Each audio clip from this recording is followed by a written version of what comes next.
Some of Yeshua's teachings could be considered very cruel if you really practice them.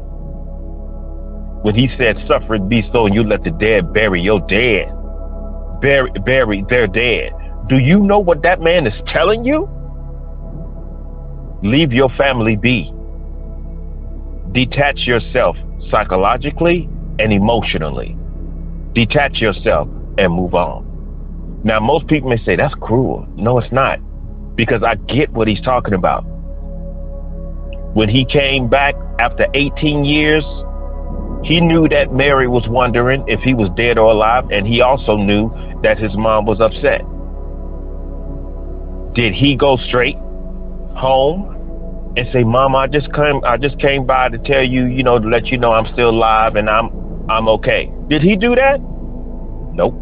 He went straight to the temple. So is it about flesh and blood, or is it about principalities? He said, "I'm all about my Father's business." So he's saying, it ain't nothing inside of me left for you. I am all about my Father's business. I get it. I'm all about the facts. Now, when people hear me quote that, they go, "Yeah, it's all about the gospel, blah, blah, blah." It's all about the facts. That's what he's saying. It's all about the facts. It's all about the truth. Don't try to stamp a label on it. It's not about Christianity. It's not about religion. It's all about doing what you have to do. Period. That's what it's about.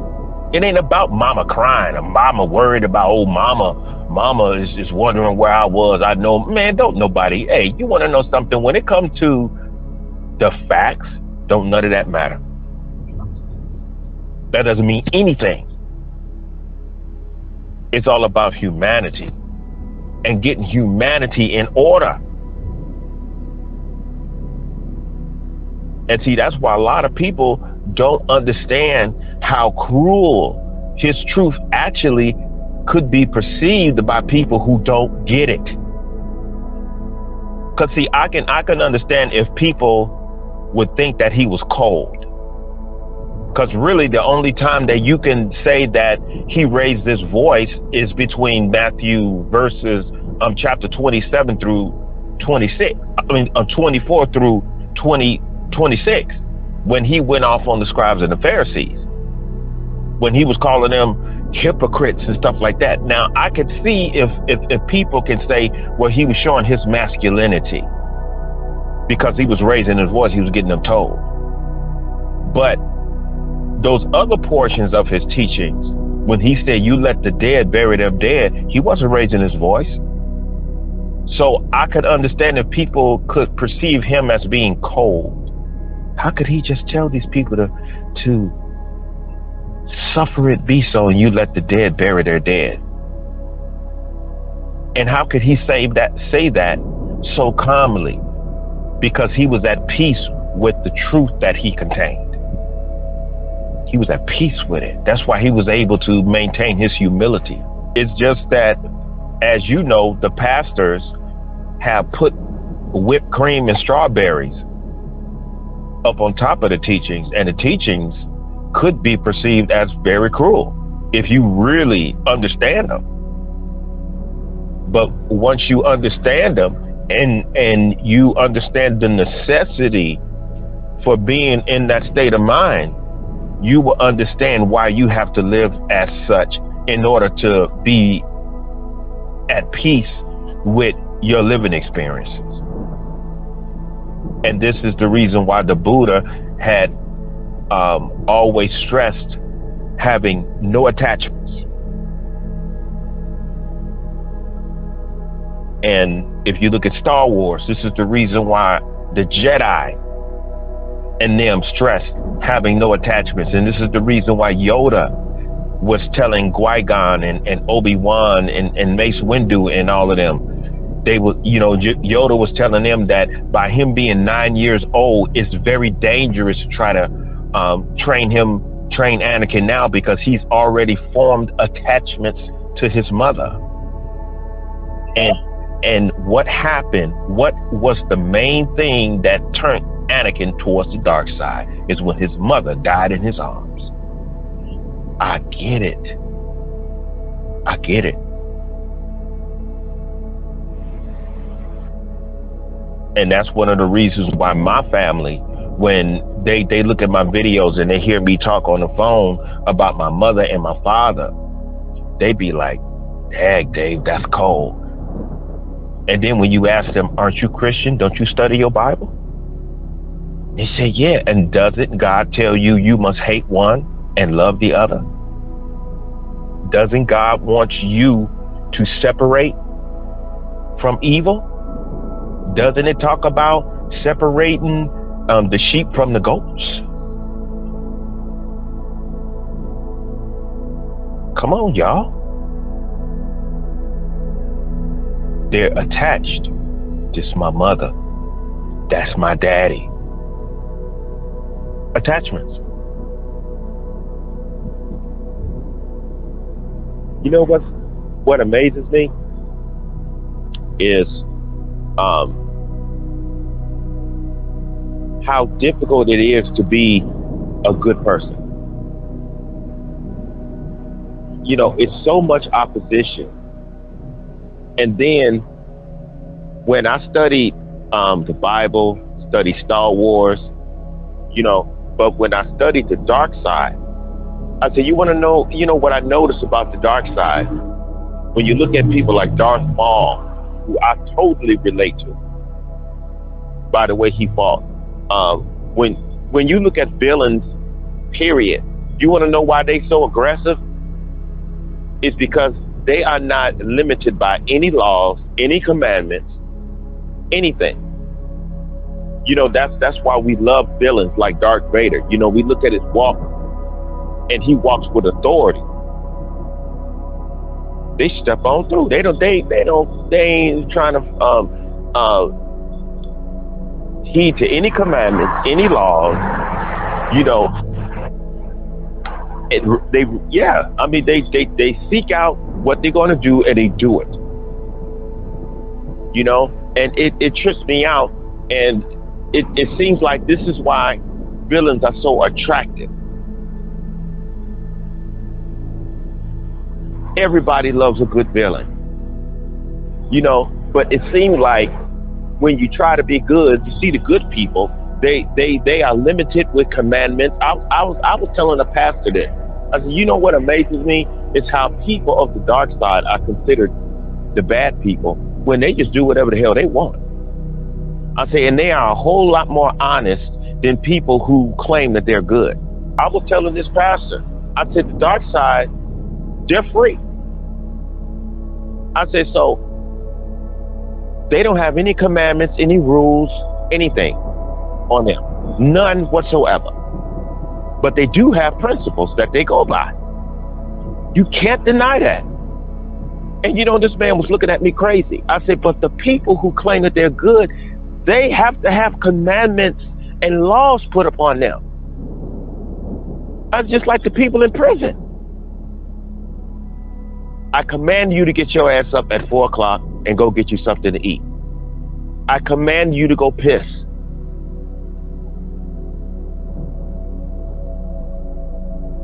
You are held down by these laws and these commandments. And these are the people who are supposed to be the good people. But they're equivalent to people in prison. I said, why do the good people have to live under commandments?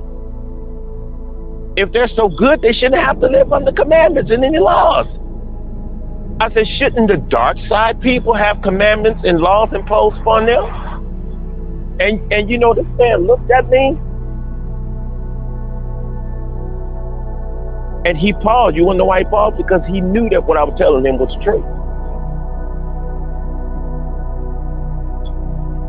I said, it's you people. And you want to know why y'all the evil ones? Because you break every law and you break every commandment. So I would rather not have any laws or commandments put on me. You know, therefore I don't get in trouble for breaking them. I say, so the dark side is actually free. I say, and remember, darkness was for light. I said that when everything was in darkness, there was no conflict. It was peace. I said, and then as soon as the Creator said, "Let there be light," that's when the chaos started. I said, y'all better think about this. Well, the Lord tells us not to lean upon our own. Yeah. Whatever. You can't lean upon your own understanding. Then what the hell are you here for, Pastor?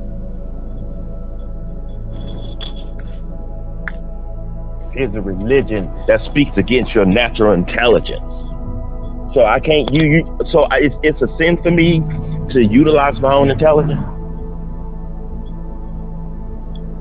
I'm supposed to learn what's good and what's bad, but it's wrong for me to utilize my own intelligence.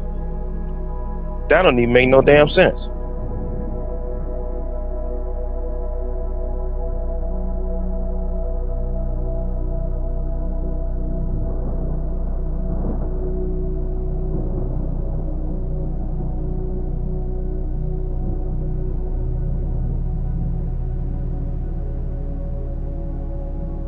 When Jesus or Yeshua, whoever you want to call him, whichever name you choose to utilize, when he said, "My kingdom is not of this world," I think that if you understand exactly what he meant when he said that, and a lot of people do, you would understand that he was talking about being a non-conformist. And there's other scriptures in the Bible that said, "Be not conformed to the things of the world." I feel like if you understand exactly what that means, then it's very easy for you to understand the man's mind. However, we have a whole lot of Christians today who think that they're disciples, who think that they're followers of his example, because when he said "follow me," he was talking about follow his example. That's what he was talking about. When he said, "I am the way, the truth, and the life, and none can get to the Father but through me." He was saying, I'm an example. I'm the way to live. That's all he meant. That's all he meant. Okay? But what I've come to notice through the years, when he said, "My kingdom is not of this world," and what he meant by that, he was a man who did not conform to the things of the world, like the politics, the religions, because he was against the religious world. He was against it. Okay, as a matter of fact, it was the religious world, the church, who actually had him killed, had him crucified. Okay, they were the ones who had him crucified and killed when they collaborated themselves with Rome, which is the government. And how many instances do you see that? I mean, we've seen that back in the 60s. Whenever there was a person who was looked upon as a messiah or prophet, the powers that be would collaborate together and have them assassinated. I mean, it's a lot of instances out there. I mean, it's the same as when Brother Malcolm was out there, and when he went to the UN, he was speaking against the United States government, the same way Yeshua and the disciples spoke against Rome, which is the same government. You're dealing with the same government. So when he said, "My kingdom is not of this world," he was saying that his state of mind and where he's at in his mind and his heart is in opposition of what is going on in this world today in terms of the society. But you have a lot of people out here who claim that they follow his example, but they submit to a lot of things that this government system has imposed on us, like the identification of race and nationality and all of these different political sects, like Democrat, Republican. We call ourselves Black, white, Indian, Americans. Those are things of the world, you know, and a lot of people claim that they follow him and follow his example, but all at the same time. He never claimed a race. He never claimed a nationality. He never claimed anything of the world. He wasn't a part of this world, and therefore he wasn't a part of the government system like a whole lot of Christians are today. But what a lot of people don't understand, that there's a huge distinction between being a disciple and being a Christian. Because actually in Matthew chapter 10, verse 42 in the King James Version, he says, do these things only in the name of a disciple. Now, a lot of Christians say, well,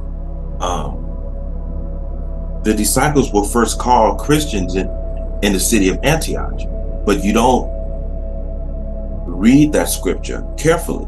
It said the disciples were first called Christians in the city of Antioch.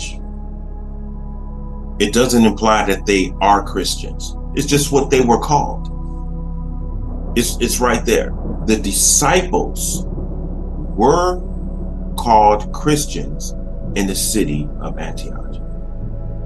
So when you take your time and you do your research, you find out, okay, you inquire, but in who was it who called the disciples Christians?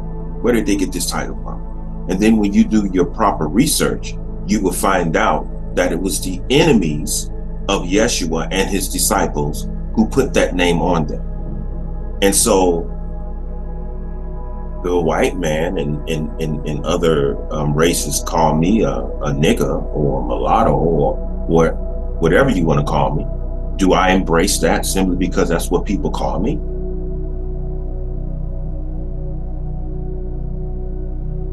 So why have you, as so-called followers of him, embraced a title that came from the mentality of his enemies?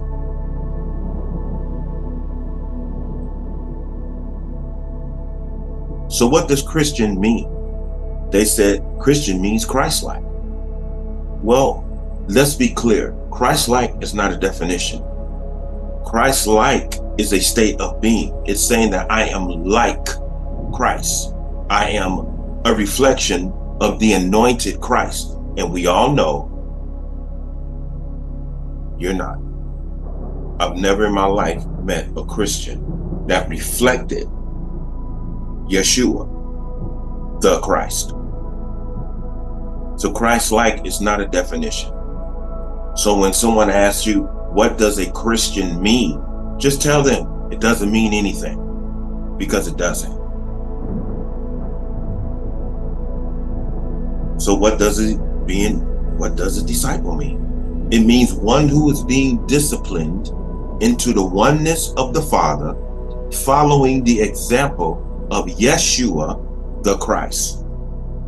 So are they saying that they are Christ-like? No. They're saying that a disciple is being disciplined into the oneness of the Father. Being is talking about they're on a journey of learning, observing and learning. And therefore they're following his example, because that's exactly what he did. How many of you Christians observe all things the same way Yeshua told his disciples to observe all things? You don't. You stay right in the confines of your religious base. You stay right there. You won't leave that Bible. You won't touch that Quran. You don't study politics unless it has something to do with your political party. That's as far as you're going to go with learning politics. And that's probably most likely one of the reasons why when election day comes, you have a immense limited understanding of what this government is doing against you, because you don't study. You don't study the system and how it operates. But you want to know something? You're not supposed to be involved in this government system anyway, because this government system, the same government system that you participate in and you make yourself a part of in terms of a political party, this is the same system that slaughtered Yeshua and nailed him to the cross. After his physical death, they started killing the disciples in Rome, because the disciples in Rome were teaching the people that everything that they were participating in, as far as Rome's culture, was against their the well-being of their souls.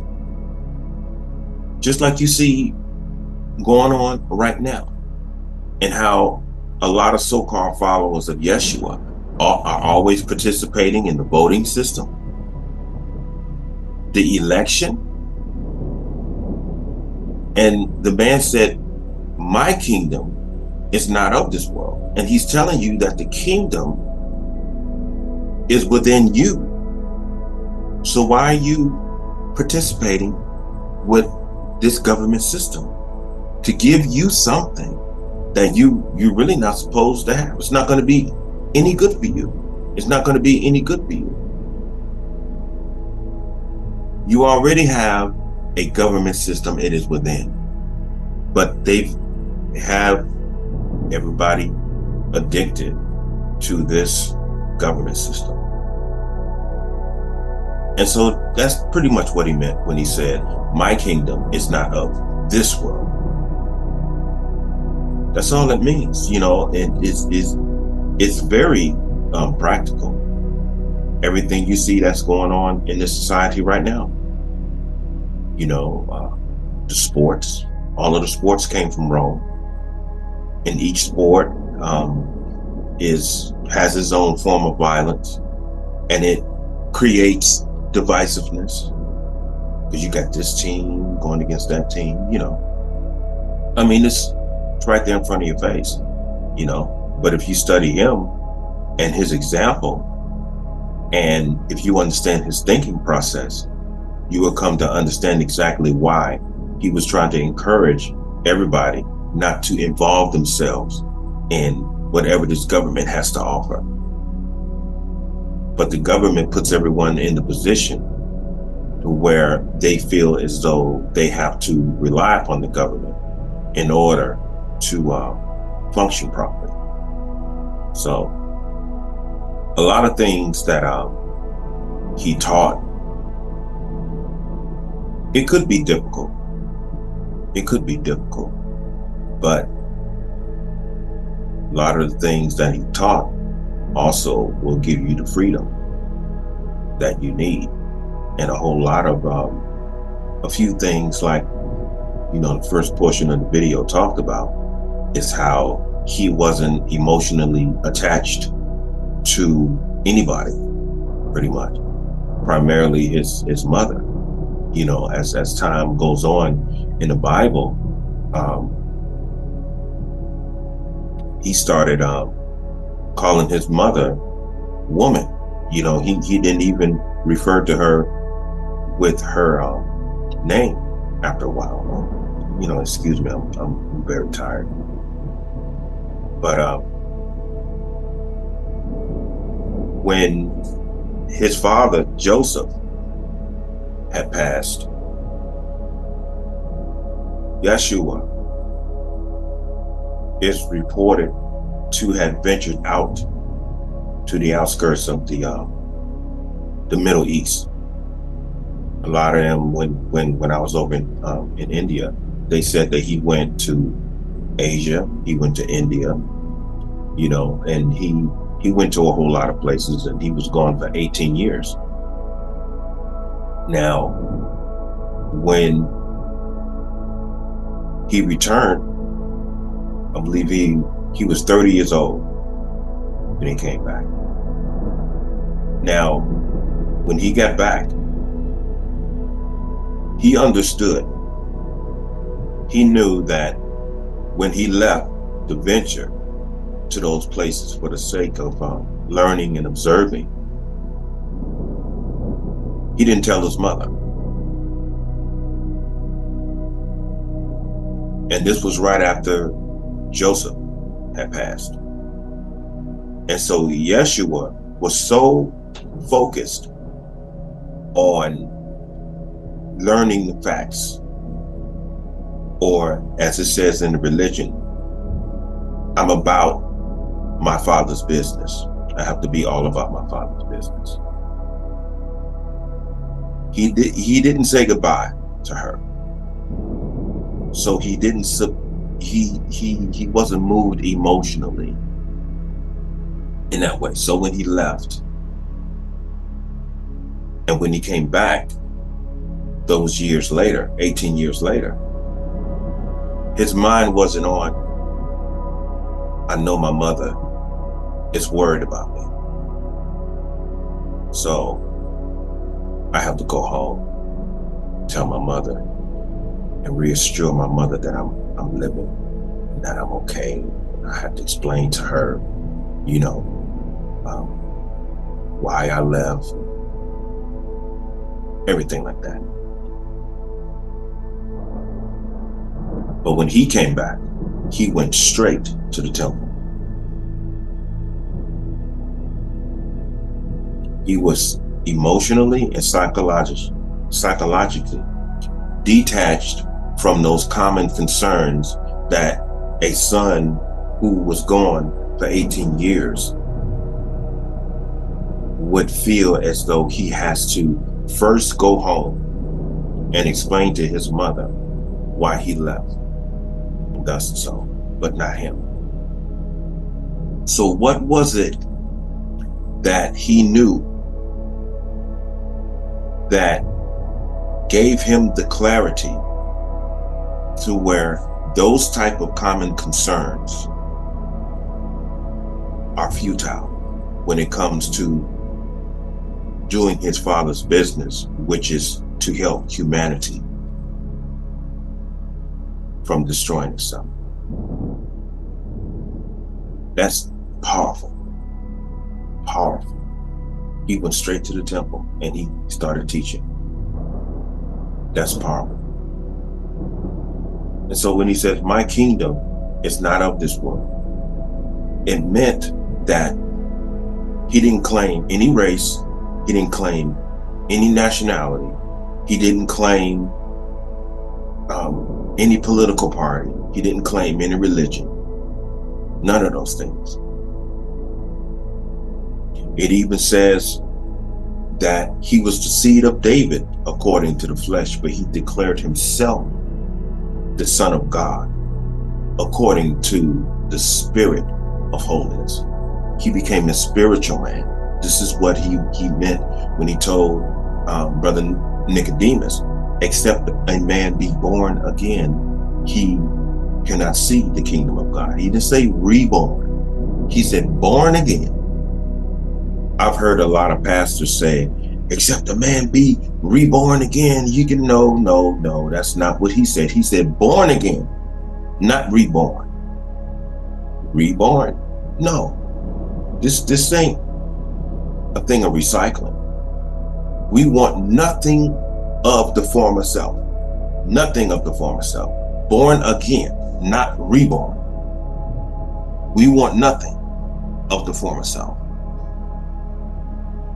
Born again in the spirit, not in the flesh, but born again in the spirit. That's what that means. So if you guys are living his example. Stop calling yourself black. Stop calling yourself white. Stop calling yourself Hispanic and all of these things. Stop participating in the voting system.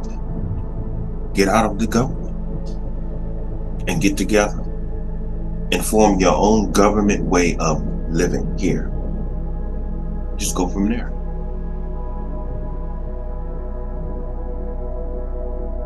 You can do it without being a part of a religion. This is what the Beatitudes were all about. It tells you just be yourself. Be yourself. Like we were being ourselves before Rome hit the scene.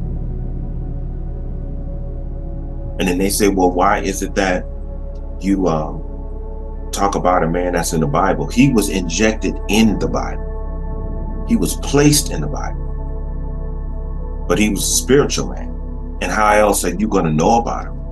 You just have to understand that some information you're going to have to find out by way of reading. And that's just normal. You're going to have to find out some ways of reading. And if you would not have found out about his existence that way, the Creator would have found a way for you to understand him in a whole nother fashion by finding out some other way to come in contact with the man's teachings. But you have people worshiping him. He never told anyone to worship him. He just wanted people to understand the message, get the message. Get the message. That's all they wanted. He was just down here to show you how to be a human being.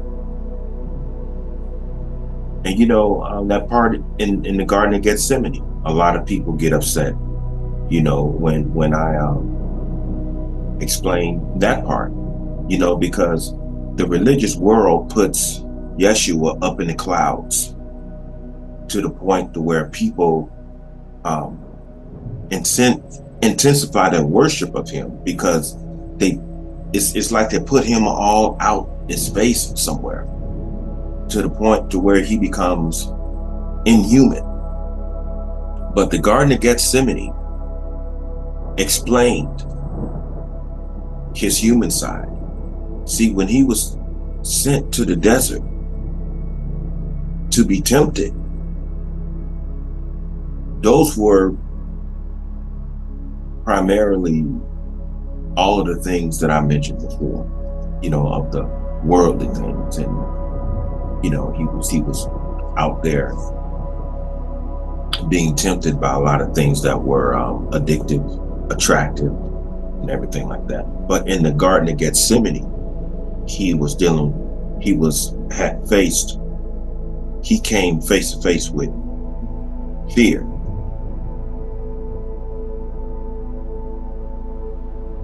And so fear had affected him in such a way. See, because previously he told the scribes and the Pharisees that he was one with the Father. He was saying, I and my Father are one and the same. Now, a lot of religious people tell the lie when they say, well, he was basically telling the world that he was God in person. No, that's not what that means. It means that he is in 100 submission to the will of the Father.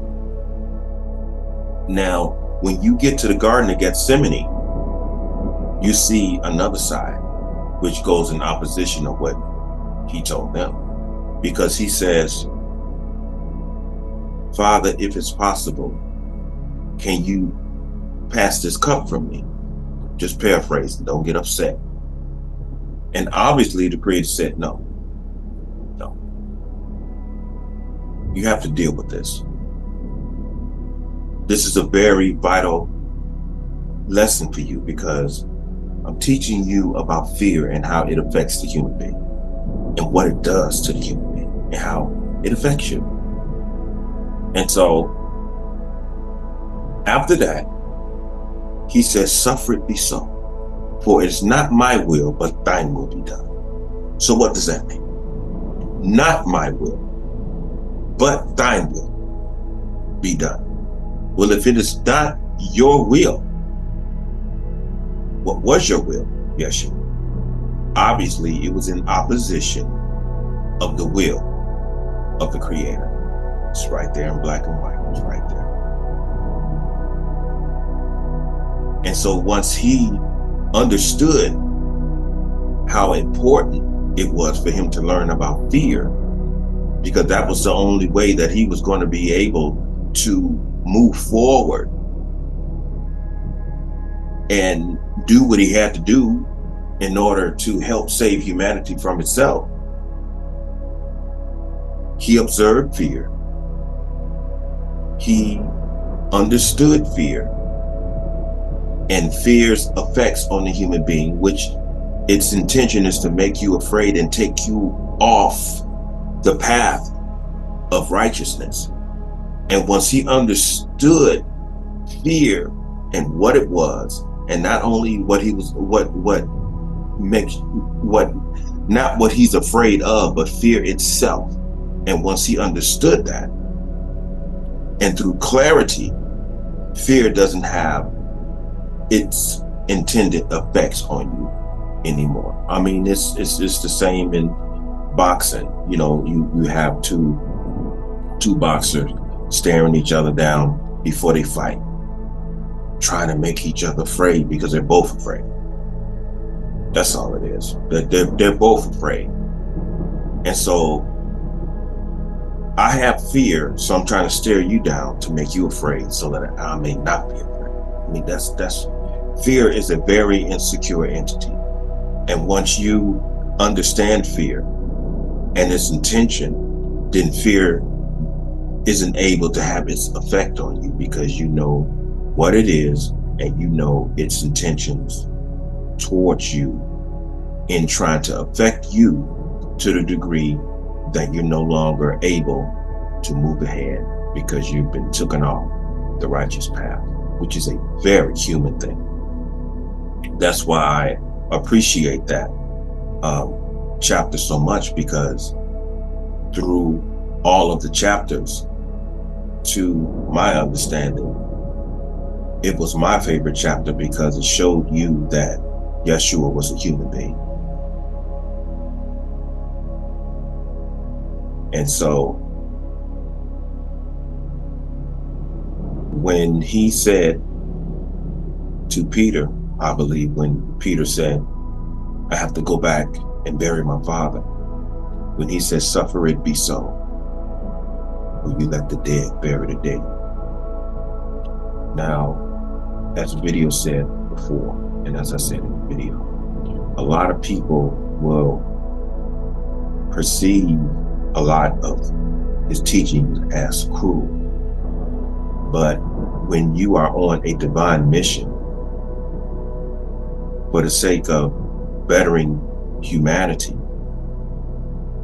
there's certain things in your life that you're going to have to detach from in order for you to do exactly what you have to do. And considering the mentality and the state of being that the people were in, he perceived Peter's family as the dead here and here. And so this is the reason why he said, let the dead bury their dead. How many of you can give your life to bettering humanity based upon what he revealed to us as human beings, not as Christians, but as human beings? How many of you can detach yourself from your family, from your friends, from your habits, whether it be anything? I mean, it could even be this, social media. Because there's a time coming where we're not going to have these privileges. sitting here talking on YouTube. We're not going to have these privileges. So you're going to have to learn how to detach yourself from a whole lot of things and a whole lot of people when the time comes. And this is not to make you afraid. It's just pretty much helping you see the importance of not having any attachments. You should be able to let things go, whether it's family or even material things, you know.